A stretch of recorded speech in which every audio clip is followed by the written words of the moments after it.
Maswerteng hapon po mga ka-STL. Narito na po ang resulta ng STL Batangas para sa araw na to, second draw. May 29, 2025, araw ng Huwebes. Naway ang mga natayan niyo po mga numero kanina ay manalo nawa ngayong hapong ito, 4:30 PM. Kaya kunin niyo na po ang inyong mga tickets. Narito na po ang resulta.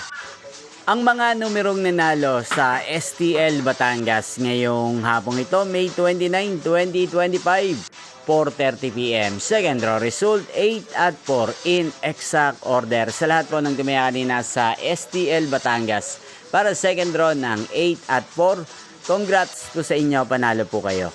At ngayong hapong ito sa STL Batangas, atin pong i-shoutout si Kuya Nardo ng Batangas na nanonood din po sa channel na to. Shoutout po sa inyo, Kuya Nardo. Sana po iswertehin din ang mga numerong tinatayaan nyo sa STL Batangas. At sa lahat po ng mga taga Batangas yan, shoutout po sa inyo. Inyo pong napanood ang resulta ng STL Batangas sa channel to, Roderick Hernandez TV. Magkita-kita pong muli tayo mamayang 8:30 PM. Thank you for watching.